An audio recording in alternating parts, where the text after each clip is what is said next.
I am making something, the official name for it is chicken fajita Wellington. It's basically pounded chicken breast with cheese on it with some peppers and onions. The chicken breast is dredged in fajita seasoning. It's uncooked, pounded thin, dredged in the fajita seasoning, spread with the cheese and the peppers and onions, and then rolled up into a log and then wrapped in puff pastry and baked. So I've got a half of a 16-ounce bag of frozen peppers and onions that I'm going to cook up. And while we're cooking that, we'll start pounding out some chicken breast. I don't really have measurements. You can make this as big or as little as you want. You need one sheet of frozen puff pastry, and you need that to be thawed but still cool. You just want it so that you can unroll it and spread it out a little bit, but you don't want it room temperature because it gets icky. Why? Why? Yes, Mama's cooking. Yes. You're gonna have something different for dinner tonight. Something good, guaranteed. Yes. I'm gonna try and butterfly this. Don't butterfly your hand. No, I'm not very good at this. At least the knife is nice and sharp.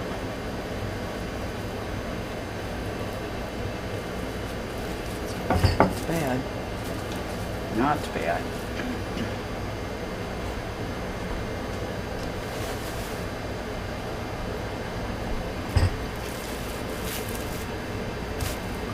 Got some plastic wrap over the top and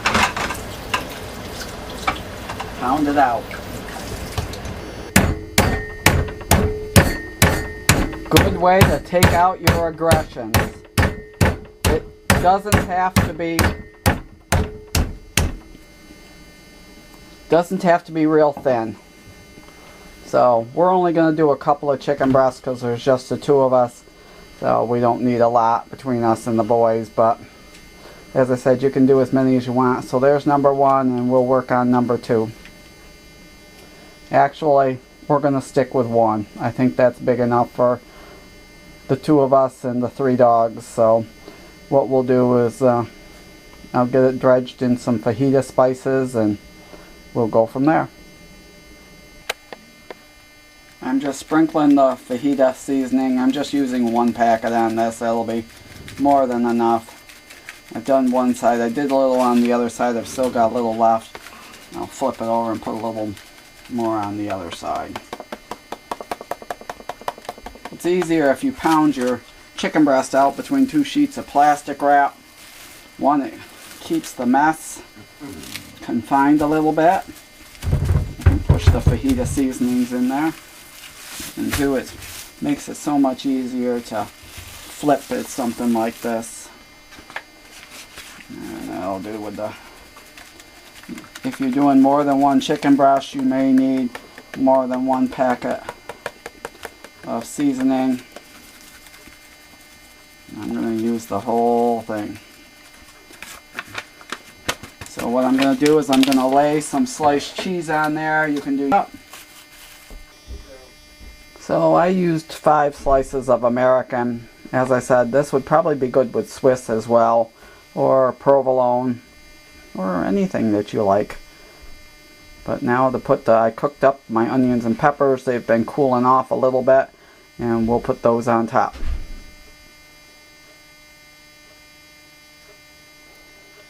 So spread your onions and peppers out in a thin layer. And I fried my onions and peppers up in a little bit of bacon grease because I had a little bacon grease left from breakfast this morning. So you don't want a lot of grease. If there's a lot of grease in the bottom of the pan, drain it off. And now we're going to roll. Roll it up just like you would a jelly roll or a cinnamon roll or whatever you want to call it. We're going to do it this ways. so that you have a longer loaf, and use your plastic wrap to help you roll it. I'm not sure how well you can see this. Hopefully you can see it. And just kind of carefully roll it and tuck everything in. It's going to push some of your onions and peppers out, so kind of squish them in the best you can.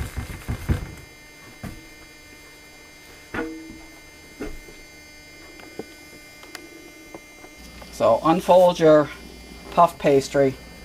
It's easier if you do this on like a flour sheet or floured work surface, or I'm using just a piece of parchment paper, and you're going to roll it just a little bit. Move my tea kettle.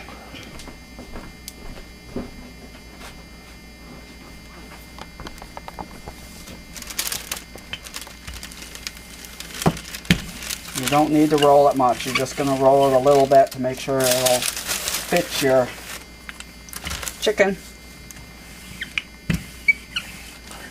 And you kind of smooth it out a little bit. And that'll work. And what we're going to do is we're going to brush a little water along the edge here to help seal it. But now fingers will work. And then we'll put the chicken on there. You don't need to saturate it, just moisten it so that it will stick when you roll it.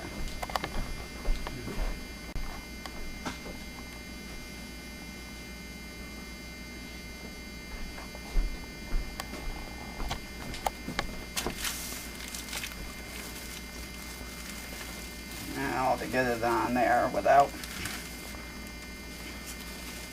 totally losing all the innards.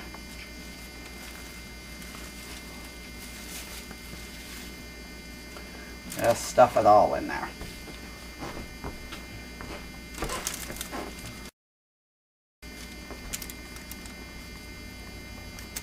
And then just kind of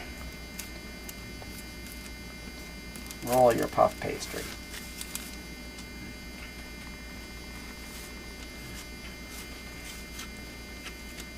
There we go. And just kind of seal your edge a little bit there. I've got just a little hanging out on this end, but that'll be alright. This is our first time trying this, so. And one thing I forgot is we need to preheat the oven to 350. You're going to put this on a baking sheet. I'm going to leave it on the parchment paper, put it on a baking sheet.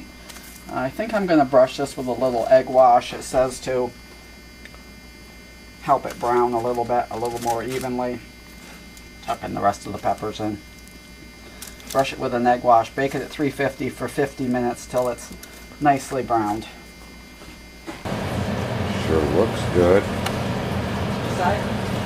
Said sure looks good. And it does smell good. It had a lot of juice on it when I pulled it out of the oven, so I drained some of the juice off. We'll give it a cut up here, and I'm going to serve it with a little bit of salsa on the side. You can use pretty much anything with it you want if you want anything.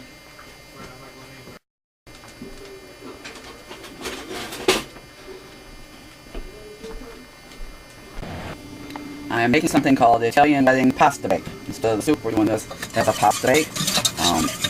I've got a pot of water over here that I got a half pound of pasta cooking in. This is I'm making half a recipe because there's just the two of us. I melted 4 tablespoons of butter in my saucepan, and I added 2 cups of heavy cream. I'm going to add a teaspoon, more or less, of garlic powder. I'm going to add garlic. Yeah, we like garlic. I'm going to add some minced onion. The recipe doesn't call for it, but I think it would be good in here. So about a teaspoon of dried minced onion, and about a half teaspoon of Italian seasoning. And I'm going to add a cup and a, well, I'm actually going to add about 3/4 of a cup. I forgot I got a half this. Of Parmesan cheese, and the back stuff is fine. Basically, you're making somewhat of an Alfredo sauce. And I'm betting that this would be good with chicken in it as well, but we're going to put meatballs in it, like we find in the wedding soup. Wedding soup. Yep. So we'll just mix that together. What the heck, there's only a little bit in there. Won't hurt anything, never too much cheese. So you're going to bring this up to a simmer, and we're going to simmer it for 5 minutes. And meanwhile, my pasta's done, so I'm going to drain that. You don't have to totally cook the pasta, it's going to bake, so it will finish cooking in the sauce. We're not quite to a simmer yet, but we're getting there. Once we've simmered for 5 minutes, we're going to add some baby spinach. The full recipe calls for 5 ounces of baby spinach. Even a half package seems like it's going to be a lot to me, but we'll throw some in there and kind of gauge as we go. And the full recipe calls for a 12-ounce package of frozen meatballs. I don't buy meatballs, I make my own. I've got 8 meatballs that we had left over from the night we had spaghetti meatballs, so we're going to add those in. And we'll throw in some mozzarella cheese and the pasta. But as I said, we've got to simmer this for 5 minutes. Once it gets to the simmer, turn the heat up a little bit, try and get it there. There we go, now it's coming up. So we'll go 5 minutes from here to thicken the sauce a little bit. So there's my sauce that's simmered for 5 minutes. I'm just going to pull it off the heat and let it set for a minute. In my big pot, I've got my pasta I cooked. I've got my meatballs. I'm going to throw spinach on there.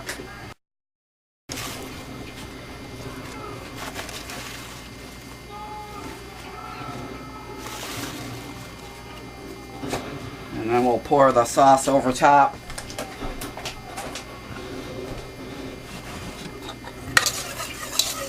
Now the sauce isn't going to be terribly thick. It will have thickened some. Let me get rid of my whisk here.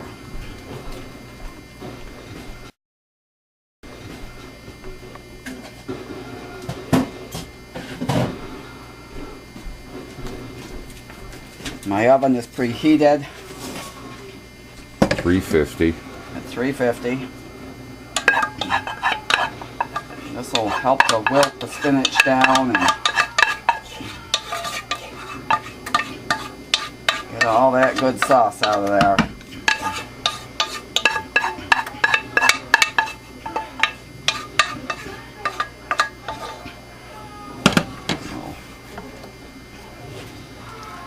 So, mix this together.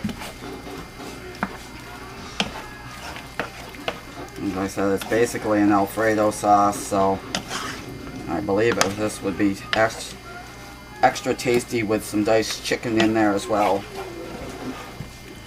Just mix that around. We're going to add, calls for 8 ounces of this. We'll add 8 ounces of mozzarella, shredded mozzarella. And you're not going to use all of the 8 ounces. You're going to reserve some for the top. So we're going to do probably a cup and a half here. My rough measurements.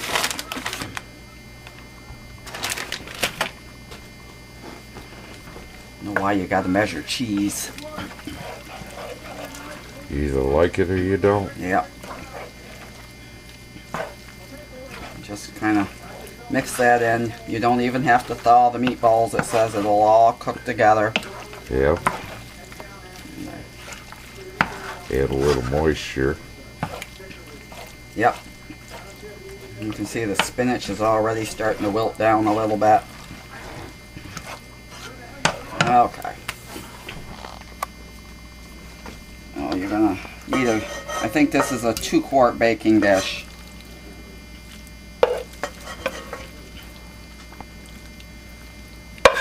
And we're gonna sprinkle a little more mozzarella and a little more Parmesan cheese across the top.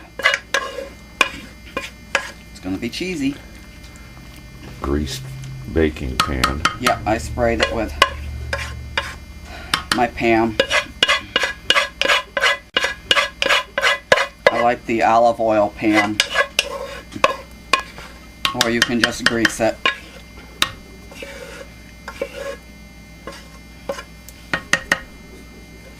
Something for the boys to clean out. No. Yep.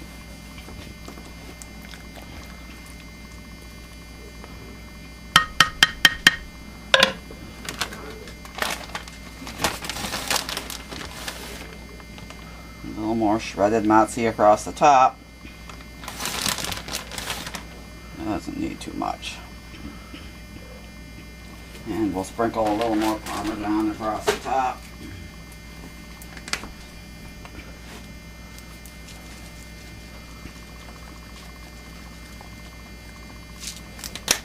And in the the oven it's going to go. And we're going to check it in 30 minutes.